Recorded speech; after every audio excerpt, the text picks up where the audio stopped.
The Rock Metal Podcast, episode 68 with Veer.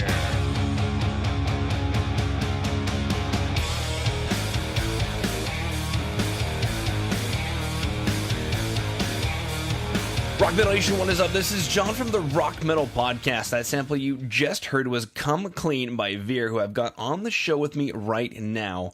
They're an alternative rock band from Annapolis, Maryland, USA. We're going to be listening to that song as well as one other while finding out more information about the band. Ronald, welcome to the show. Hey, John. Thanks for having me on, man. Absolutely. Let's go and listen back to that track, Come Clean.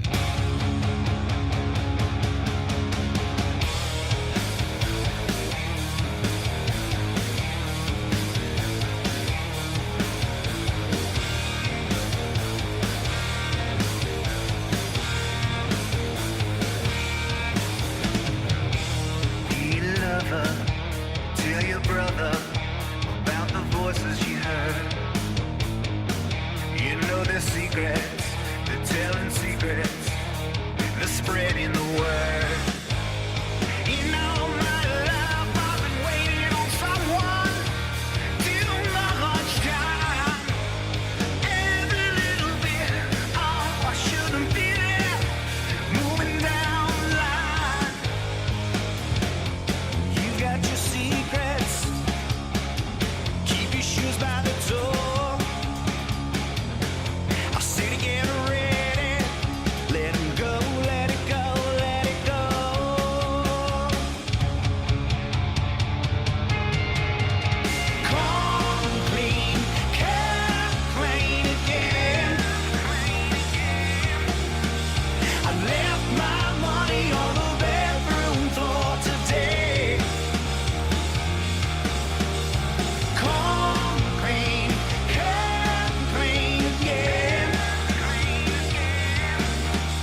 I come back from Come Clean. Ronald, big question for you. What's the inspiration and or story behind Come Clean? You know what? It's that was one of the first songs that we kind of got together and worked on as a band. And yeah, lyrically, it's about, a couple people I've known who've had, problems with drug addiction, alcohol abuse. And so lyrically, that's where the song comes from. But I didn't want it musically, I didn't want it to sound really dreary and kind of run down. So we kind of juxtaposed those lyrics with, an up-tempo kind of almost like Velvet Revolver, guitar lick. And I think that the balance of it. So when you listen to it, unless you pay close attention to the lyrics, it doesn't really sound like it's about anything bad, I guess. And that was sort of my intention in writing it. There you go. Best way to get the medicine in is with the sugar, as they say. That's it. Exactly. That's it. Fantastic. You almost trick them. Yeah. Now that kind of really good, an interesting question is there anything unique about the way you guys wrote the song? This one, you know what? The first few songs we did were basically so how we write music in general is I'll usually come up with the skeleton of a song. I'll bring it to the other three guys, and we kind of work on it from there. It depending on the type of song it is, it either changes considerably or it remains kind of the same to when I first showed it to them. This one was one of the few that really had just a strong input from everybody in the band. Even John, my brother, who's our drummer. Picked up a guitar for this one, and he and I just sat in my living room and worked on some of the building blocks of the verse to bridge to chorus to where we were going to go from there. So this one was a little different in that everybody really brought something to the table and kind of made it unique and brought put a little of themselves in it. Everybody came clean together. That's right. I see what you did.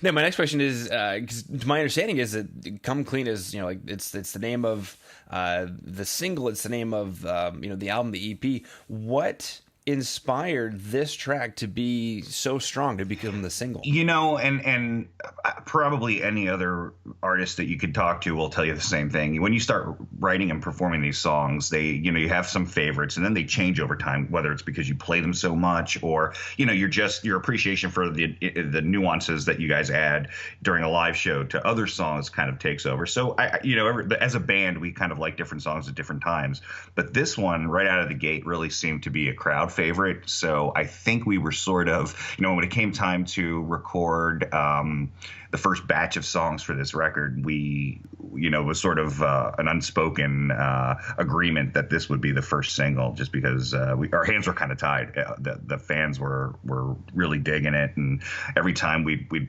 play a show, it was this song that people were filming on their phones and putting on YouTube and everything. So we're like, all right, we might as well get a legit version out there instead of the crappy versions that are on the cell phones. That's the cheapest way to do it, though. You just have everybody else record it, Yeah, we should do that with the whole album. That'd be great. Just become the modern day Grateful Dead. That's right. Awesome. Let's go and listen to the next track, Douse.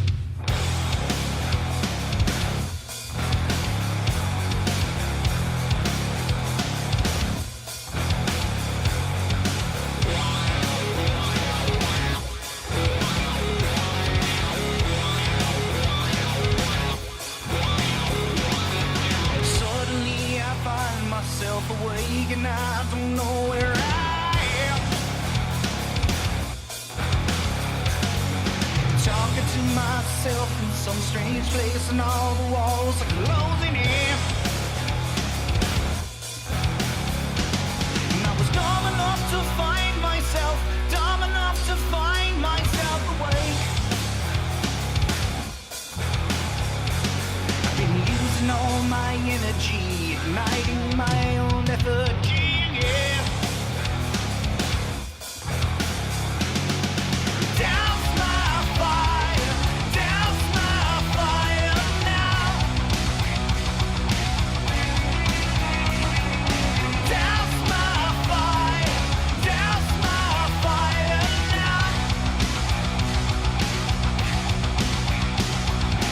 Oh, my darling, won't you breathe?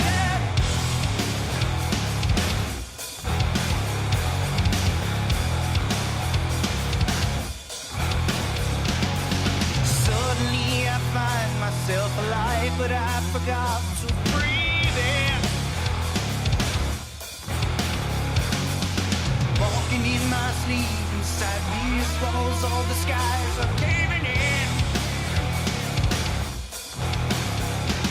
And I was fool enough to fool myself, fool enough to fool myself again. And I've been using all my amnesty to part in mediocrity again. Douse my fire now. Douse my fire now.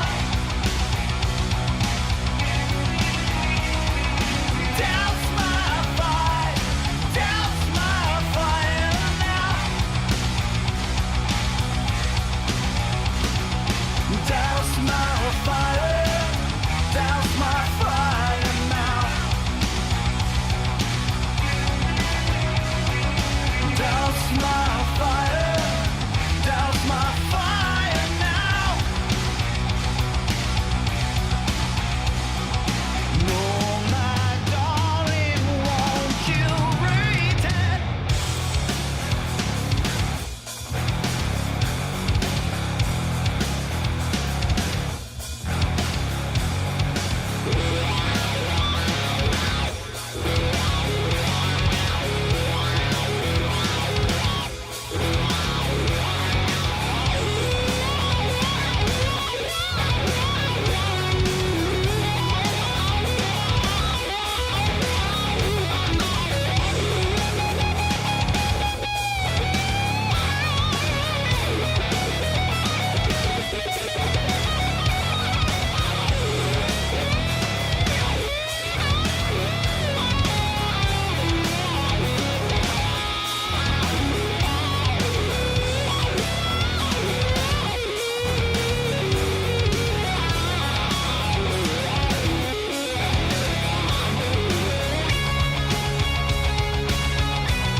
Douse my fire now.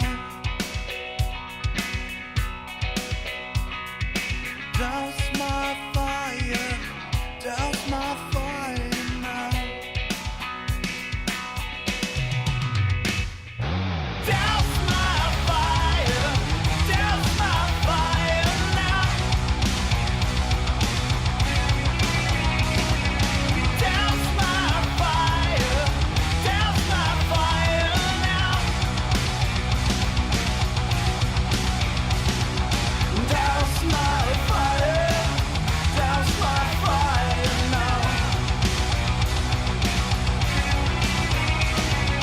Douse my fire, douse my fire now.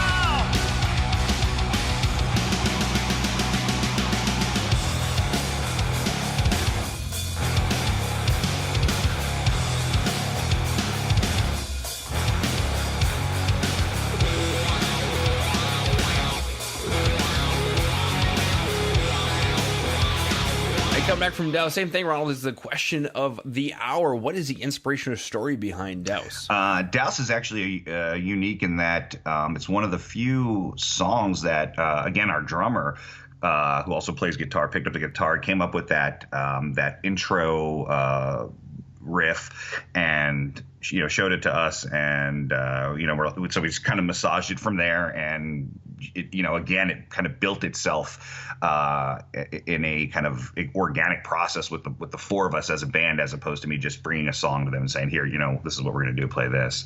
And it went through a few different iterations before we fell on the one that we really liked. And it was also we had finished writing that song fairly close when we went in the studio and recorded it. So some of the instrumental parts through the solo and coming out of the solo and the dueling guitars that myself and Ryan Fowler play were sort of finalized in the recording process. We said, this sounds probably better than what we're playing at practice. Let's do it this way. So we had a couple of different attempts at changing the sound and figuring out what we wanted to do. I really like that. Fowler, Ryan Fowler, our lead guitarist, brings a really cool bluesy, almost 80s vibe to his guitar solos, which I think really are cool with the kind of post grunge alternative sound, more modern sound that the music has. So to me, that was really appealing. So I love having these long sweeping solos that kind of go into these two, dueling guitar parts at the end of that song, or at the end of the solo in Douse. And, so it was a lot of fun getting in the studio and kind of putting that one together. Yeah. So I think the drummer is trying to say something. This is the second time he's played the guitar. He you know what? He is my brother, John. He is a fantastic drummer. He's played drums in a bunch of other bands, but he went on this bizarre kick of deciding to, open up a guitar company, and he makes custom guitars for other musicians. And the company really took off. And they have an annual festival that they put on every year with all their sponsored musicians and everything. So he's known for it's Free State Custom Guitars is the name of the company. So he's known for his guitar work outside of just doing the drumming. So he feels justified, I guess, in picking up a 6-string and setting the drumsticks aside every once in a while and helping us out. So, and that's kind of cool. It's fun to do that. Yeah. Now with the track Douse, what brought about the name Douse? That it pulled out right from the chorus when we first put the music part of that song together. Like most songs, I kind of have a vague idea of the harmony, the melody of the lyrics, even if I don't have lyrics. And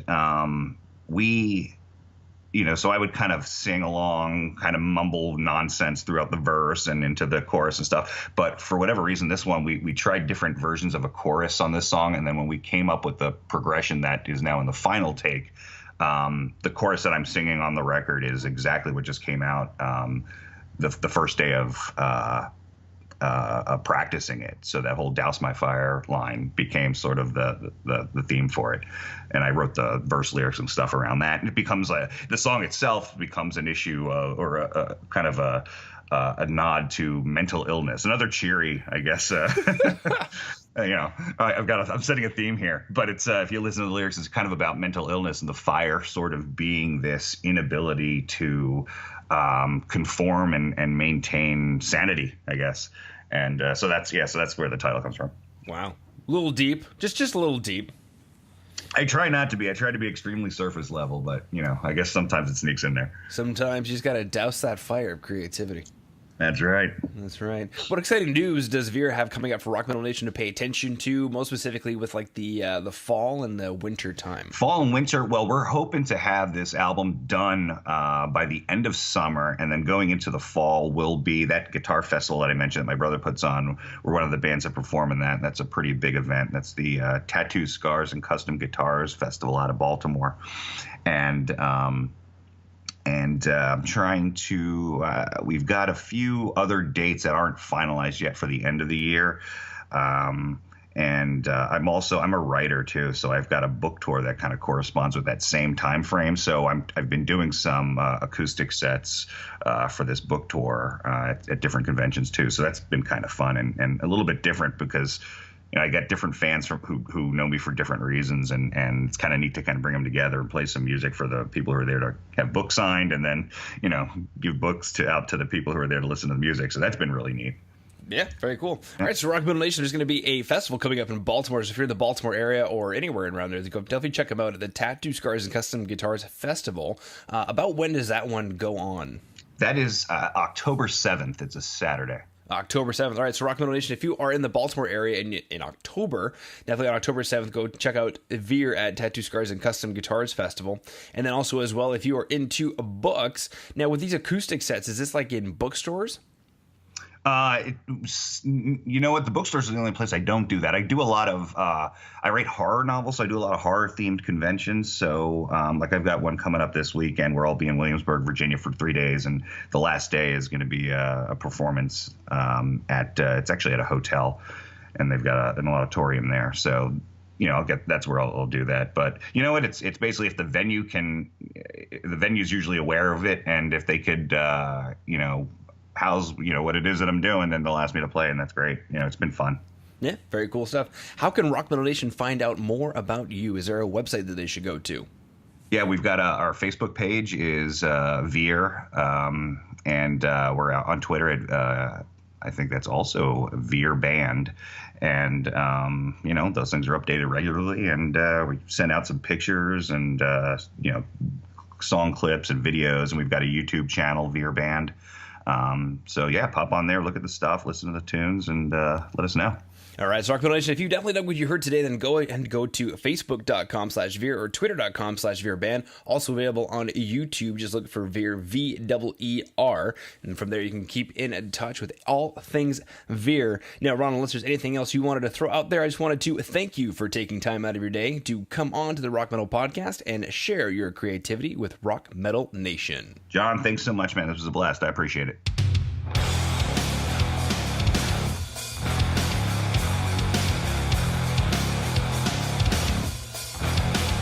All right, Rock Metal Nation, hope you just found your new favorite band at Veer. Big thanks again to them for coming on and sharing their music with us. Make sure to head over to www.therockmetalpodcast.ca to get all the information on the show you just heard today. And until then, rock on, Rock Metal Nation.